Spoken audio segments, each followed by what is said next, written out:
¿Cuántas veces has dicho o escrito algo, pero realmente no fuiste comprendido? Si esto te ha ocurrido, quédate para que puedas identificar por qué ocurrió esto, pero sobre todo podamos reflexionar para que eso no vuelva a ocurrir. El tema de hoy, comunicación oral y escrita efectiva. Soy el profesor Rafael Rivero Varillas. Y en esta oportunidad, el objetivo es poder reflexionar sobre la comunicación oral y escrita mediante interrogantes para una convivencia efectiva y respetuosa. Vamos a iniciar con la verificación de las emociones apoyándonos en este gráfico del especialista Robert. Primera pregunta, ¿con qué emoción te encuentras? Segunda pregunta, ¿por qué crees que tienes esa emoción? Tercera pregunta, ¿qué puedes hacer con esa emoción? Esta última pregunta tiene que ver con aquí, ahora, en este momento. Recuerda que este espacio está diseñado en formato tipo taller, es decir, que tienes que tener a la mano esfero, lápiz o un anotador digital para que de esa manera puedas ir respondiendo cada una de las interrogantes. Posteriormente, compártelas dentro de los comentarios y de esta manera podrás haber realizado el espacio de manera adecuada. No olvidemos, es fundamental que podamos presentarnos. Nombre, apellido, ¿qué profesión estás estudiando? ¿Por qué consideras importante comunicarte bien en tu futura profesión? Última pregunta, ¿qué esperas aprender en este espacio sobre comunicación? Vamos a dar inicio con una rutina del pensamiento visible. Veo, pienso, me pregunto. Veo. Vamos entonces a responder las interrogantes. Recuerden dentro de los comentarios, suscríbanse y si quieren conocer algunos otros temas de interés, también pueden dejarlos ahí escritos para irlos desarrollando progresivamente y sigamos creciendo en comunidad. Veo. ¿Qué observas en la imagen? Pregunta 2. ¿Qué están haciendo las dos personas? Pregunta 3. ¿Qué elementos visuales llaman tu atención? Recuerda que en el veo solamente describimos formas, colores, no hacemos conjeturas, hipótesis ni preguntas. Pienso. Primera pregunta, ¿qué crees que está pasando? Segunda pregunta, ¿por qué crees que una persona ve tres y otra ve cuatro renglones? Pregunta 3. ¿Qué nos dice esto sobre la percepción y los puntos de vista? Recuerda, acá vamos a decir las hipótesis, las ideas, nuestros planteamientos, pero no hacemos interrogantes o preguntas. Ahora sí, me pregunto, redacta entonces cada una de esas interrogantes. Primera pregunta, ¿qué preguntas te surgen al ver esta imagen? Recuerda, signo de interrogación abierto, signo de interrogación cerrando, las respectivas tildes. 2. ¿Qué te gustaría saber? En formato de pregunta, ¿ok? En formato de interrogación. 3. ¿Qué te cuestionas? De igual manera, abrimos signo de interrogación y cerramos signo de interrogación para dar respuesta a esta parte de la rutina del pensamiento visible. Veo, pienso, me pregunto. Vamos entonces a entrar en tema. ¿Qué es comunicación oral efectiva? Hay distintas definiciones. En este caso, he considerado la que plantea Berlo, 1960. Él hace énfasis en que la comunicación oral es efectiva cuando realmente se logra esa codificación, es decir, es la comprensión del mensaje que la otra persona me está dando. Esto se hace obviamente a través de esa voz, de esa entonación, de los gestos, la expresión corporal y la actitud que tiene el hablante. De este modo, este tipo de comunicación permite que se dé una interacción comprensible, es decir, que sea realmente un espacio significativo entre emisor y receptor o emisores y receptores. Y acá va a ser muy importante entonces que realmente la otra persona entienda lo que esta persona está diciendo y viceversa. ¿Cuáles son las características de la comunicación oral efectiva? Dentro de las características está que el mensaje tiene que ser claro, decir la opinión, ¿ok? De manera coherente.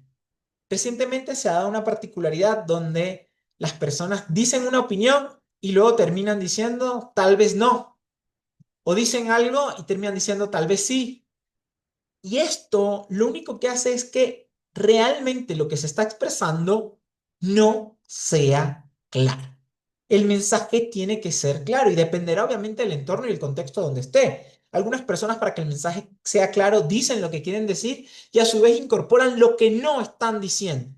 Esto es importante considerar y dependerá de la persona o del grupo al cual nos estemos expresando y comunicando. Tenemos que tener escucha activa. Escucha activa tiene que ver con esto de poder realmente tener la intención de entender y comprender lo que el otro me está diciendo, de tener la mente un momento, dejar de lado los prejuicios y buscar comprender lo que el otro me dice. Mente y corazón abierto para lo que el otro está diciendo y no estar en ese momento juzgando y pensando, me está diciendo eso porque quiere esto, me está diciendo tal o cual cosa porque tiene otras intenciones, o estar con un diálogo interno cuando el otro se está comunicando conmigo, donde realmente estoy quizás desacreditando lo que la otra persona plantea.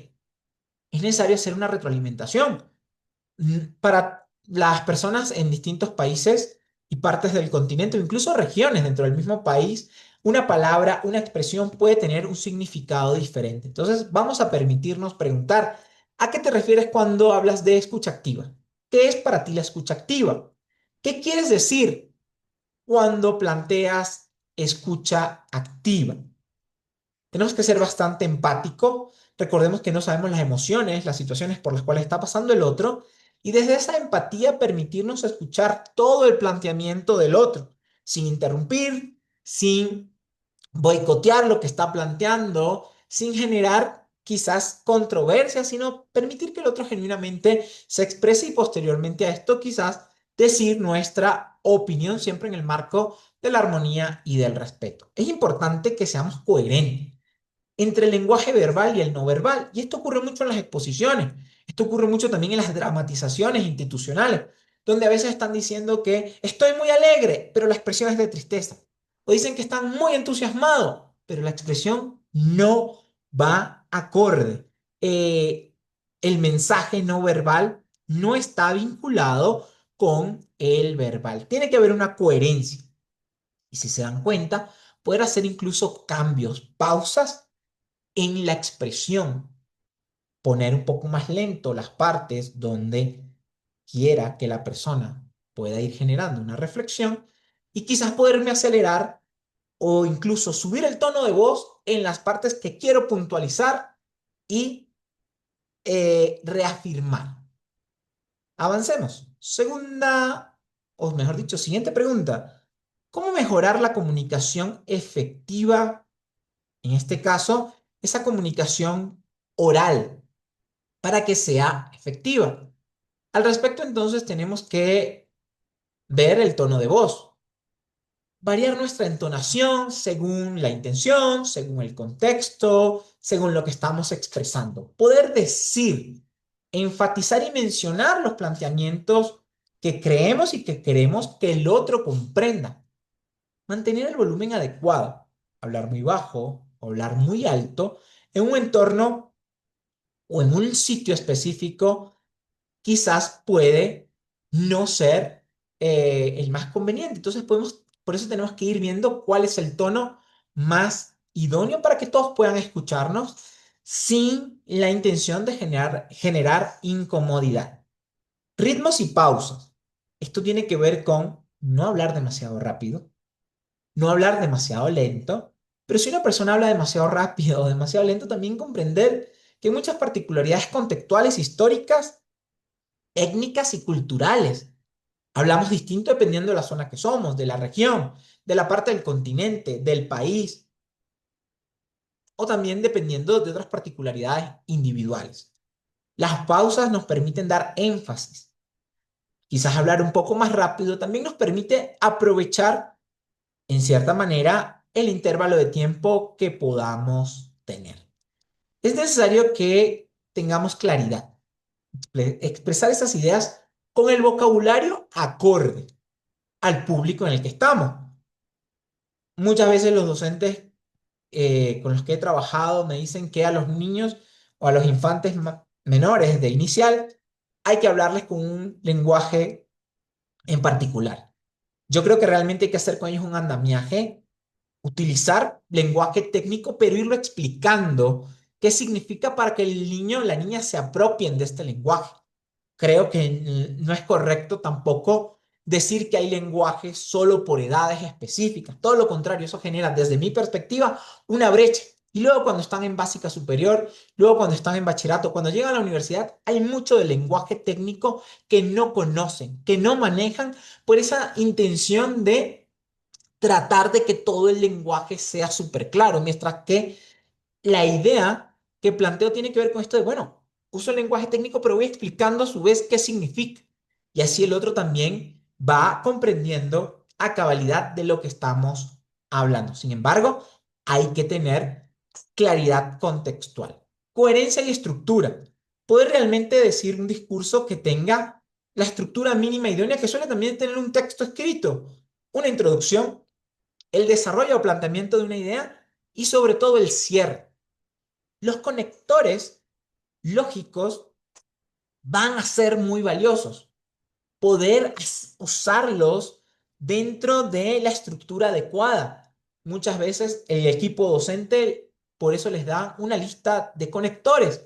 Estos conectores se pueden utilizar y se deben utilizar en el lenguaje oral, en la comunicación oral, pero también en la comunicación escrita.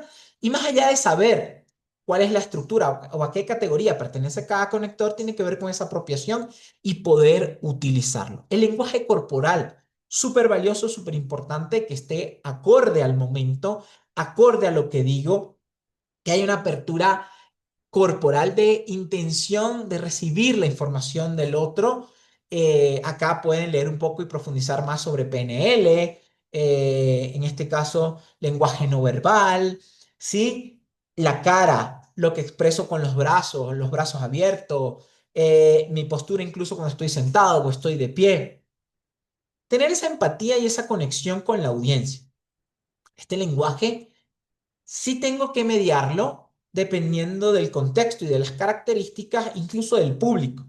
Si de pronto son personas que se dedican más a un oficio en particular, pues de una otra manera incorporar lenguajes o ejemplos propios de ese oficio. Si estoy hablando con personas de un entorno profesional, pues tener esa capacidad de utilizar esas palabras que les son propias a los de esa comunidad, en este caso universitaria, de educación superior.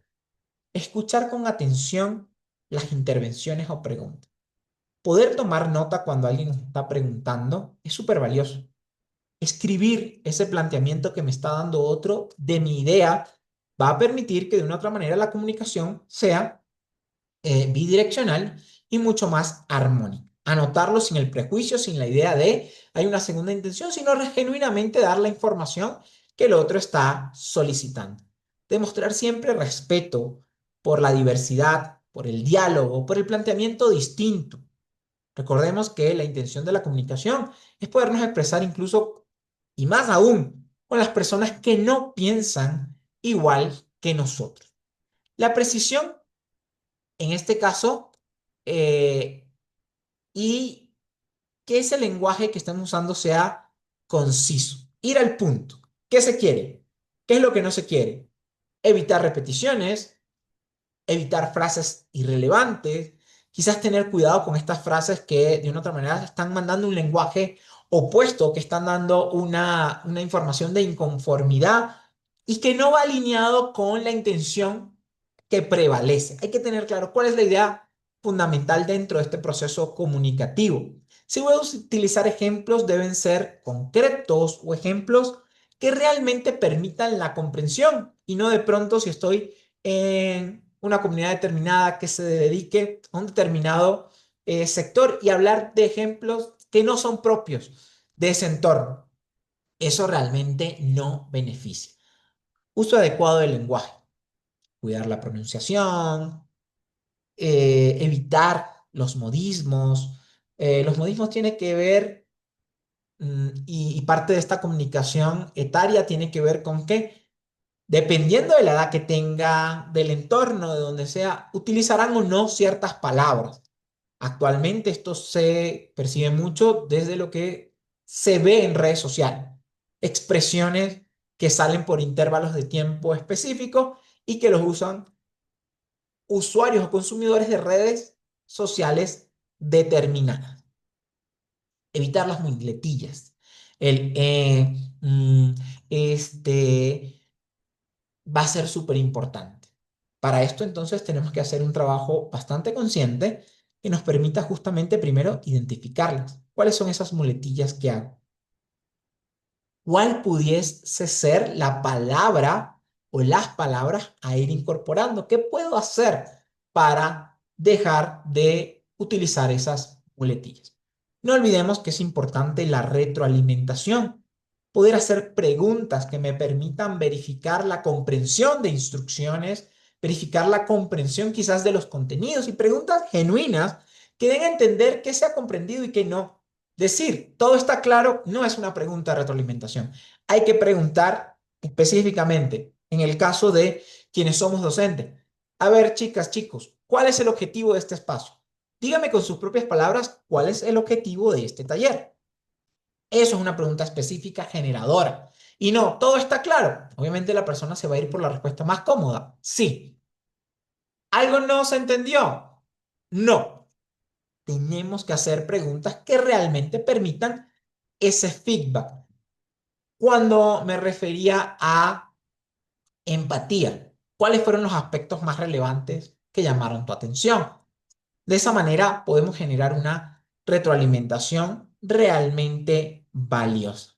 Recordemos que tenemos que responder siempre con claridad, con respeto y con la intención de no desviarnos del tema. En muchas oportunidades he visto algunas clases donde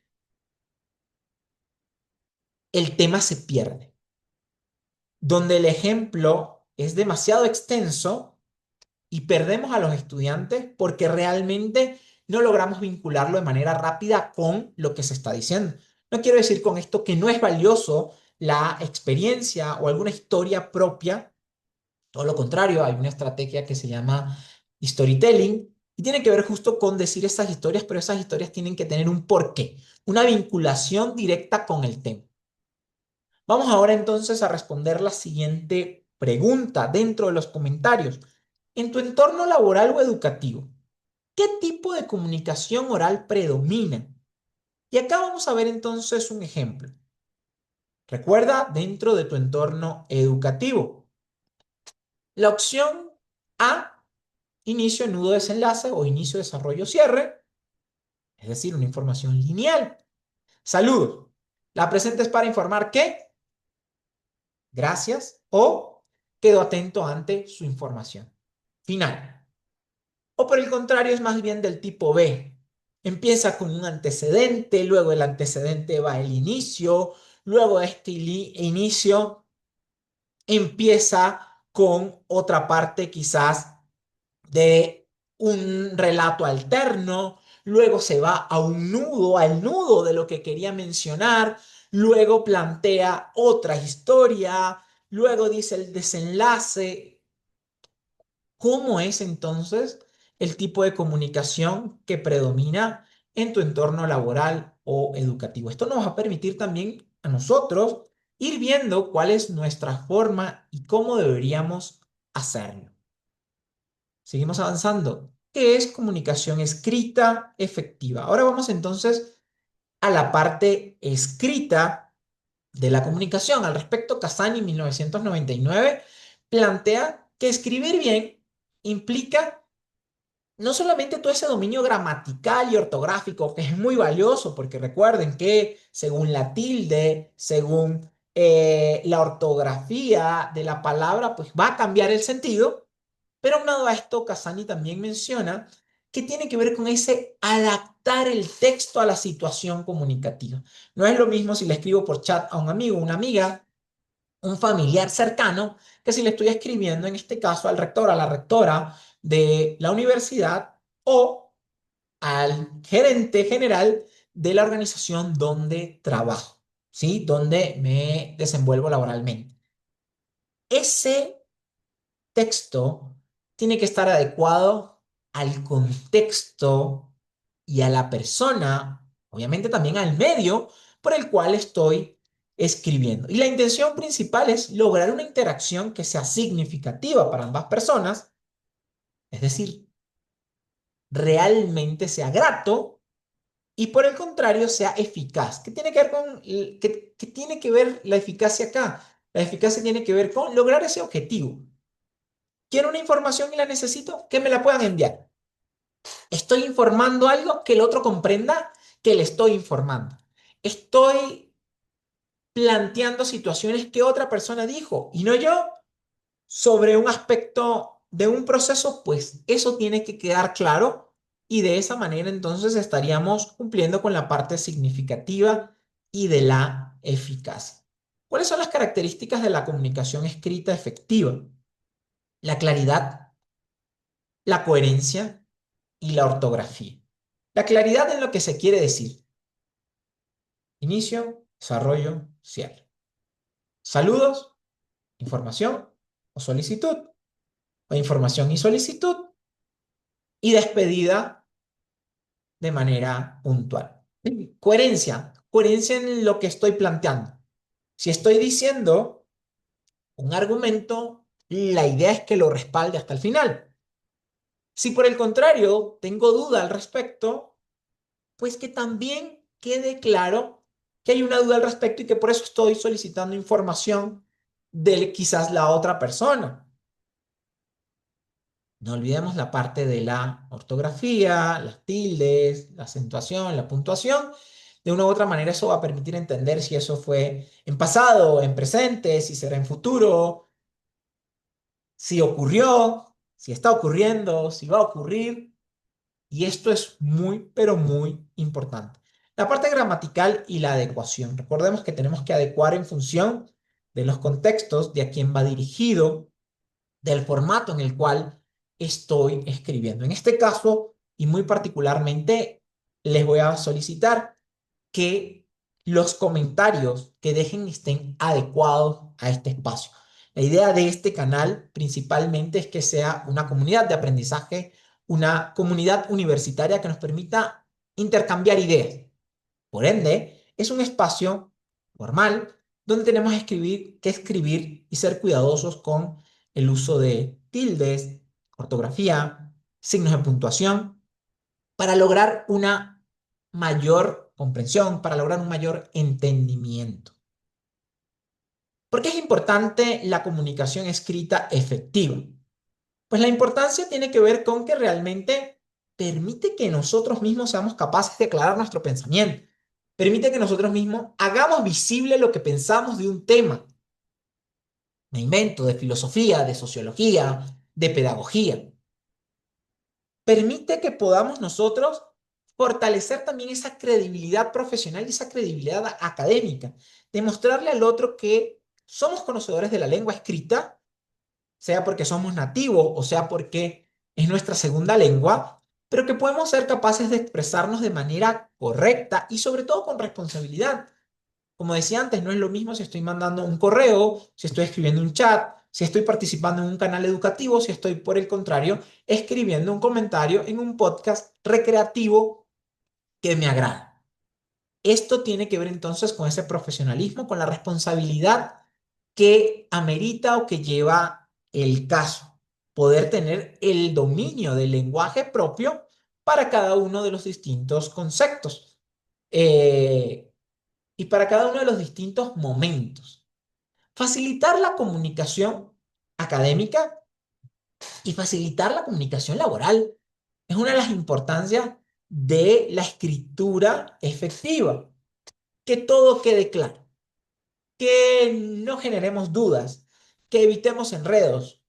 Evitar malos entendidos va a ser súper importante. Permite dejar registro permanente. ¿Y para qué queremos dejar registro permanente? En el caso de la educación es necesario dejar evidencias como dice el Ministerio de Educación. En el caso de otras profesiones y dentro de la formación como estudiantes de educación superior, también va a ser muy valioso que ustedes u otra persona, su docente o compañero, pueda ir viendo también lo que usted ha planteado, lo que planteó en un determinado momento.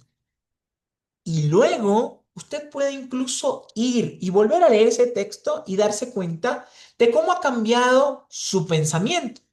Una de esas razones es por las cuales yo les solicito que puedan dejar sus comentarios acá, dentro del video. ¿Por qué? Porque la intención es que días después, semanas después, usted pueda volver y lea lo que plantearon sus compañeros, lea lo que plantearon sus compañeras. Y cuando cambie de semestre, si lo decide, puede volver acá o incluso cuando se gradúe y darse cuenta de cuál era su pensamiento sobre tal o cual cosa, tal o cual tema.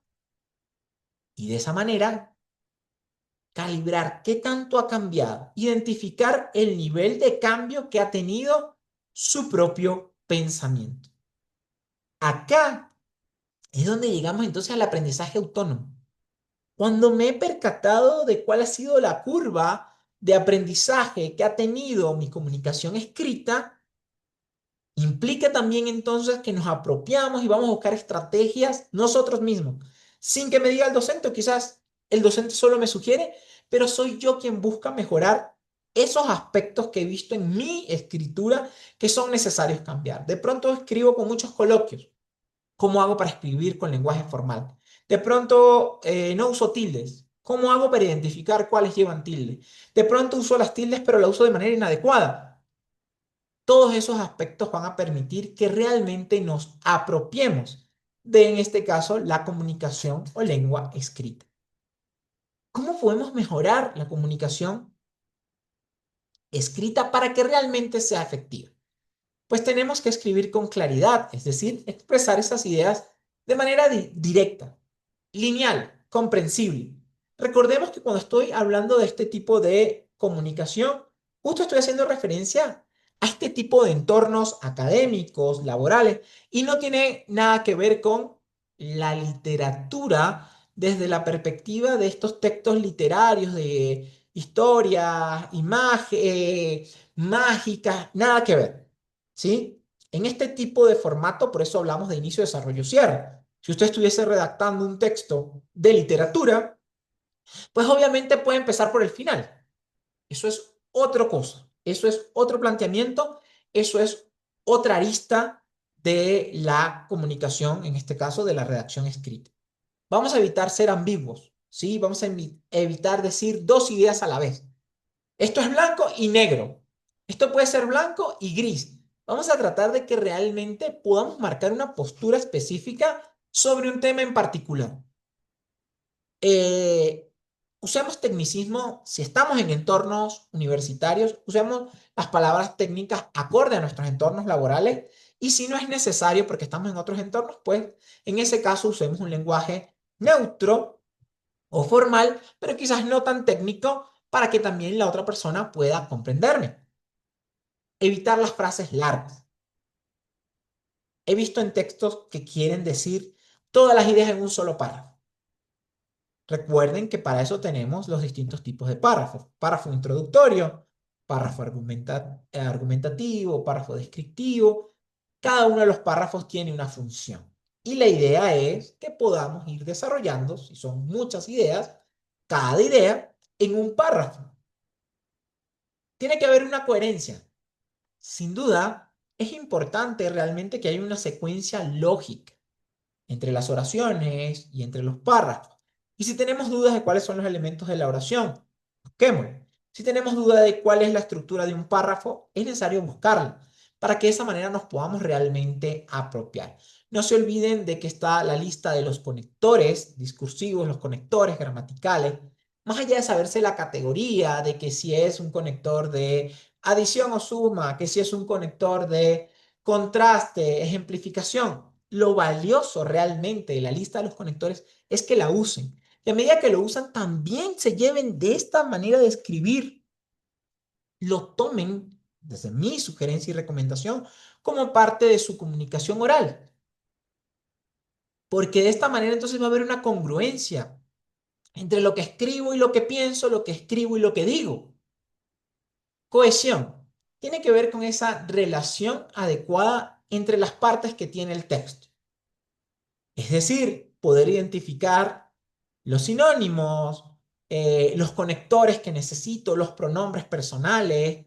Tiene que existir una secuencia lógica si estoy hablando de algo que ya pasó o si estoy hablando de algo que está en tiempo presente, si estoy hablando de algo que va a pasar a futuro, si por el contrario estoy haciendo estos cambios de intervalos de tiempo, pasado, presente y futuro, que quede súper clara cada una de esas ideas y que puedan tener cohesión entre sí. La ecuación tiene que ver justamente con este lenguaje o esta expresión del lenguaje y tenemos que tener claro cuál es el propósito del texto. Lo he mencionado antes y lo repito por su relevancia. Informar, argumentar o solicitar. ¿Cuál es el propósito principal del texto? ¿Pueden ser dos? Sí. ¿Pueden ser más? Pues en este caso la idea es que mientras más propósitos o planteamientos tengo, obviamente tengo que tener un mayor dominio de la lengua escrita para evitar que el otro se confunda. Mantener el tono formal, ¿sí? Evitar en este caso la informalidad va a depender mucho del contexto. ¿Ok? Como decía, no es lo mismo si estoy escribiendo por WhatsApp que si estoy haciendo mi proyecto de investigación. Corrección gramatical y ortográfica es importante que puedan revisar. Actualmente hay distintas maneras de hacerlo, aplicaciones, incluso inteligencia artificial. Si la van a utilizar, permítanle decirle que les revise la ortografía, que les revise los signos de puntuación, que les revise la gramática y la concordancia de su texto, que les revise, no que les haga. Y luego de eso, no le pidan que les haga, pídanle estrategias puntuales para ustedes ir mejorando en esos detalles que tiene que ver con su escritura. Ahora justo que estoy planteando esto de la inteligencia artificial, incluso preguntarle, ¿cuál es su estilo de voz? ¿Cuál es su forma de escribir?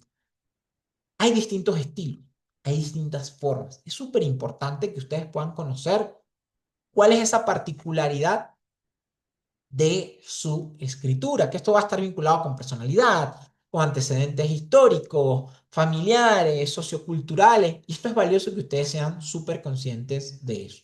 Precisión lexical, utilizar los términos exactos en el momento que son necesarios. De esta manera evitamos repetir, evitamos generar ideas diversas a lo que queremos plantear, podemos ser mucho más precisos. Recuerden entonces que hay un vocabulario dependiendo del área, de la carrera, de la profesión, del entorno, si es un entorno legal, si es un entorno familiar o si es un entorno académico en el cual o al cual me estoy dedicando a escribir.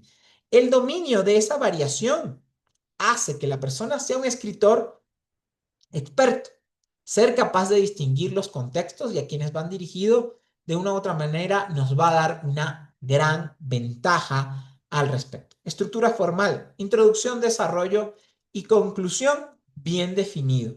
Una introducción que realmente tenga sus elementos, un desarrollo que tenga cada una de sus partes, una conclusión donde realmente se aprecie ese planteamiento de cierre en función de lo que se redactó. Voy nuevamente a investigación. Muchas veces las conclusiones son planteamientos o ideas generales que pudieron haber surgido sin ni siquiera haber hecho la investigación. La conclusión tiene que estar vinculada con todo aquello que se argumentó, se dijo, se presentó, sea cualitativa o sea cuantitativa, tiene que estar vinculada esa conclusión de manera directa con ese desarrollo. Súper importante entonces enumerar títulos, subtítulos, citar. Si se dan cuenta, al inicio hago citas. Apellido del autor, año en el que el autor lo dijo, entre comillas si es una cita, en este caso textual, sin comillas si es una cita parafraseada. Y esto va a cambiar y revisen dependiendo de las normas APA. Sexta edición, séptima edición, octava edición, pues ahí van también a tener unas líneas para saber cómo citar, cómo referenciar. No, no son normas APA, son normas Chicago, es el otro formato. veamos a ver, y eso es súper importante. El estilo propio, lo he dicho antes y lo recalco. Saber cuál es mi voz, saber cuál es mi manera, mi forma de expresar va a ser súper importante para también poderla desarrollar, para poder tener esa particularidad que muestra cómo soy, cómo pienso, qué valores tengo. Eso también se percibe desde la comunicación escrita. No olvidemos que cada vez que redactamos un texto, del formato que sea, tenemos que volverlo a revisar. Leerlo una y dos veces, en voz alta o en voz silenciosa, con la intención de que podamos realmente darnos cuenta si hay alguna inconsistencia, qué tan clara está la idea. Si pudiese realmente tener el apoyo de alguna otra persona, también es valioso que otra persona lo lea y que sea la otra persona la que me diga qué entendió de lo que escribí. Y acá entonces percatarme de cuán claro he sido dentro de mi planteamiento y cuáles son las áreas de mejora que tengo. Hay varias versiones. Recordemos que un documento, mientras más largo, más relevante y dependiendo obviamente de la finalidad del texto, va a tener que pasar por un sistema de revisión y edición quizás mucho más profundo. Revisarlo varias veces, leerlo varias veces, pulirlo varias veces, sacar la cuenta de cuántas veces utilicé una palabra, buscar sinónimos sin que este sinónimo altere de manera inadecuada lo que quise decir. Y esto puede ser agobiante en algunos casos porque realmente amerita tiempo, paciencia. A veces cuando se están haciendo este tipo de correcciones o ediciones, al cambiar una palabra ya toca cambiar quizás toda la oración para que realmente lo que se está escribiendo tenga sentido. Y no solamente cambiar palabras aisladas, porque caso contrario va a quedar entonces un Frankenstein ahí, va a quedar la suma de partes y realmente no una estructura coherente. Pregunta para que puedan responder en los comentarios. ¿Cómo sueles comunicarte? ¿Cómo sueles comunicarte? Y vas a tener dos maneras o dos formas. A, inicio, nudo, desenlace, o A, inicio, desarrollo, cierre. O B, este gráfico que ya hemos visto donde empiezo con un antecedente, luego voy por el inicio, luego saco una tangente de un universo o situación alterna, luego me voy al nudo, otra pequeña tangente sobre algún aspecto anecdótico relevante histórico, luego voy al desenlace y quizás no. Entonces, acá es importante que con la mano del corazón podamos realmente decir cómo se comunica cada uno de ustedes. A, B, indiquen obviamente esta particularidad en lo laboral, en lo profesional, en lo personal, en lo académico. Es súper importante que nos podamos entonces autoevaluar desde esa perspectiva. Recuerden, el objetivo de este espacio tipo taller es reflexionar. ¿Qué vamos a reflexionar? Sobre la comunicación oral y escrita. ¿Mediante qué interrogantes? ¿Para qué? Para lograr una convivencia.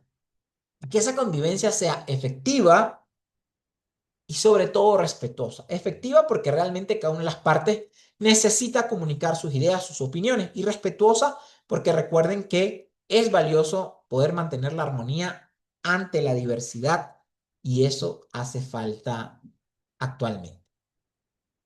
¿Qué impide una comunicación efectiva?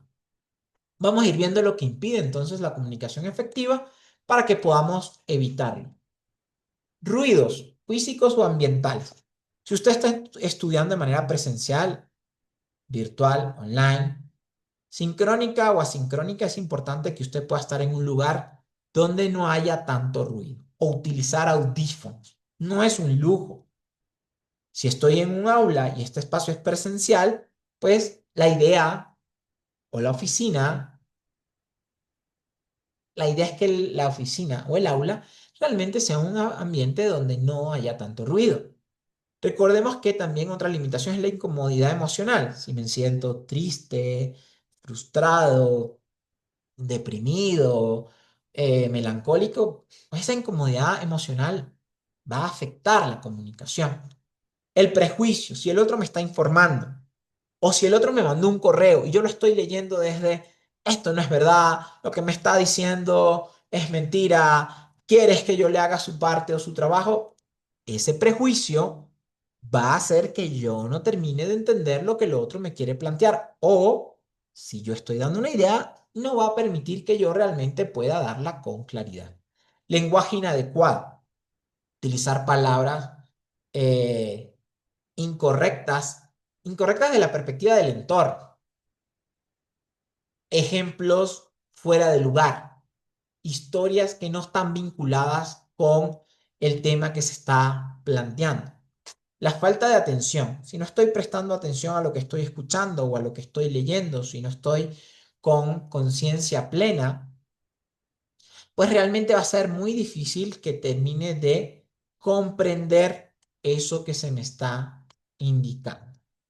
Acá tenemos entonces de manera más desglosada lo que tiene que ver con estos ruidos, lo que tiene que ver en este caso con esta parte física. ¿Cómo hacemos para evitar el ruido? Pues realmente buscar un ambiente, un lugar y momento más adecuado, utilizar apoyos visuales. El diseño universal de aprendizaje establece que todo lo que diga debe estar presentado.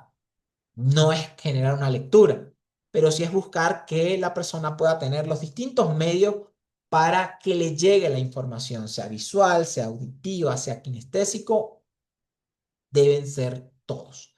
Repetir y confirmar el mensaje. Hacer énfasis en lo que se quiere decir. Con respecto a los prejuicios, pues ¿cómo evitamos el prejuicio? ¿Cómo evitamos el prejuicio cognitivo, ideológico, social? Aplicar lo que se denomina como escucha activa, que es este sin juzgar, detener el pensamiento cuando esté pensando opuesto a lo que el otro está diciendo. Detener las conjeturas que estoy haciendo cuando el otro está haciendo un planteamiento que no me agrada. Detener esas ideas de que el otro está diciendo algo y eso seguro es conmigo. Tenemos que fomentar la empatía. Tenemos que obviamente evitar estos estereotipos, estas etiquetas y las generalizaciones. Evitar esas falacias de totalidad. Todas las mujeres, eso es una falacia de totalidad. No todas, algunas, la mayoría, todos los hombres. Esto no fomenta realmente la comunicación. Esto es un prejuicio. Hay que quitar también las categorías de si un estudiante está de pie es porque no está prestando atención. Si un estudiante se está dibujando en un aula, y hablo obviamente de ejemplos educativos porque es mi espacio, quiere decir que no está suficientemente concentrado con lo que se está dando. Hay que tratar de quitar esos prejuicios. Recordemos que somos diversos y genuinamente tenemos que ir y ver qué es lo que pasa. Preguntarle a esa persona qué ocurre, por qué lo hace. Hay personas que, en mi caso, para mí es más cómodo estar de pie en una clase en algunos momentos, porque si me siento, pues realmente me cuesta más prestar atención. Cada quien tiene que conocerse y decirle también al otro para que el otro no se tome personal o piense que es un irrespeto. Obviamente hay lugares y lugares. Malentendidos culturales. Es necesario que podamos investigar previamente sobre la cultura, sobre las personas, el grupo al cual estamos presentando, la edad, o incluso preguntar qué significa para ustedes esta expresión y utilizarla. Otra idea puede ser evitar obviamente estos coloquios, estos modismos o estas palabras propias de una determinada zona y utilizar un lenguaje más académico, más universal, técnico, explicando de lo que se está hablando si es necesario. Fomentar el diálogo intercultural. Hablemos de la diversidad, hablemos de los distintos planteamientos desde el respeto y la valoración de la idea del otro. No quiere decir con eso que yo esté de acuerdo con lo que el otro diga, para nada. Pero puedo ser respetuoso y debo ser respetuoso y escuchar la idea y el planteamiento diverso. Los obstáculos emocionales. Si me siento triste, deprimido, con ira, ¿qué puedo hacer? Respirar, autorregularse antes de hablar, hidratarse, tomar agua. Dependerá mucho del sitio. Quizás hacer una pequeña pausa. Si el sitio es un espacio realmente seguro de aprendizaje o es un espacio seguro laboral, decir que emocionalmente uno en ese momento no está al 100%. Expresar sus emociones sin atacar o sin evadir el conflicto. Poder decir, me siento triste cuando tú dices esto. Y no decir, tú me haces sentir triste, porque son dos planteamientos distintos. Yo soy el que se siente de tal o cual manera ante tal o cual frase. No tiene que ver con que la diga el otro específicamente. ¿Sí? Y muchos de ustedes se habrán dado cuenta. A veces nos dicen cosas, expresiones, palabras despectivas o peyorativas y realmente puede que dependiendo de la persona, el momento determinado en el que ocurre la situación emocional que tengamos, no prestamos mucha atención. Mientras que quizás no ocurre lo mismo si hay otra situación particular que estemos viviendo. Establecer acuerdos o pausas en conversaciones difíciles. Estos acuerdos tienen que ver con, bueno, ¿cuáles van a ser las normas de esta comunicación? Y dirán, no, pero es que eso es demasiada estructura, pero es que a la comunicación hay que darle estructura y orden. Porque si realmente el tema es difícil, hay que partir entonces de premisas. ¿Qué se va a considerar y qué no se va a considerar? Y que quizás esa conversación deba tener momentos donde cada uno pueda respirar o darle continuidad en otro intervalo de tiempo sin que eso obviamente sea la decisión unilateral, sino por el contrario, quienes participan de esa comunicación estén también de acuerdo con la intención de lograr llegar a un planteamiento final satisfactorio para todas las partes en la medida de lo posible. Aprender haciendo.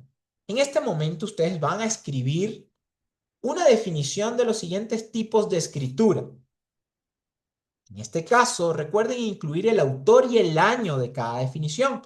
Una definición de escritura formal, una definición de escritura académica, una definición de escritura informal, una definición de escritura anecdótica. Recuerden, apellido y año del autor que dijo eso en cada definición. Si la definición es textual, cita textual, colocan entre comillas. Si la definición está parafraseada por ustedes, es decir, la escribieron con sus propias palabras, en ese caso no van las comillas.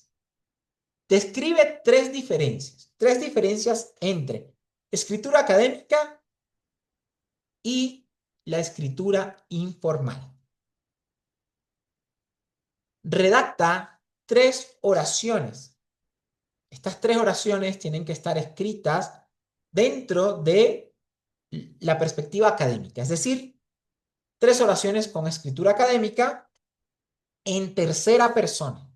Si tengo duda al respecto, lo investigo y las hago. Una vez que tengan estas tres oraciones, traten de transformar o transferir esas tres oraciones a escritura informal y que esté en primera persona. ¿Por qué? Esto lo estamos haciendo con la intención de que ustedes puedan apropiarse de ese lenguaje escrito. Dentro de los proyectos de investigación, dentro de los textos académicos, es necesario que ustedes puedan usar escritura formal, escritura académica y escribir en tercera persona. Se van a dar cuenta que quizás este es uno de los principales retos o áreas de mejora y es valioso que ustedes puedan identificarlo desde este preciso momento. Súper importante, cada estudiante debe escribir esas tres oraciones con planteamientos distintos al de sus compañeros. Es decir, todo este aprender haciendo tiene que ser con autores, años y diferencias, más las oraciones diferentes que las de mis compañeros. ¿Cómo sé entonces qué han escrito mis compañeros? Pues debo ir, leer en los comentarios, buscar otro autor, buscar otro año, buscar otras diferencias de las que ellos no hayan mencionado y sobre todo buscar 3 oraciones distintas a las que ellos han hecho. Al escoger 3 oraciones con escritura académica distintas, inevitablemente, cuando la reescriba en escritura informal, en primera persona, va a quedar ya diferente. Para cerrar el espacio, vamos a la metacognición, reflexionemos sobre nuestro propio aprendizaje y respondemos, ¿qué aprendiste sobre la comunicación oral y escrita? ¿Qué aspectos necesitas mejorar? ¿De qué? De la comunicación oral y escrita. ¿Qué cambio concreto te comprometes a explicar? Corrijo. ¿Qué cambio concreto te comprometes a aplicar en la comunicación diaria a partir de ahora? Recuerden que los compromisos tienen un tipo de estructura. Busquen cuál es esa estructura que tiene un compromiso. Debe tener una fecha, debe tener una acción determinada, debe tener un planteamiento que quieren cambiar, mejorar o potenciar y tiene que estar enfatizado en esta mejora de la comunicación oral y escrita de cada uno de ustedes. Para culminar, recordemos entonces el objetivo de este espacio, reflexionar sobre la comunicación oral y escrita mediante interrogantes para una convivencia efectiva y respetuosa. Y no se me ha olvidado, antes de terminar, no se olviden ahora verificar las emociones de salida. Luego de estar en este espacio de aprendizaje, luego de haber participado en lo que pretendo que sea una comunidad universitaria de aprendizaje, ¿qué emoción tienes? ¿Con qué emoción te encuentras ahora? ¿Por qué crees que tienes esa emoción?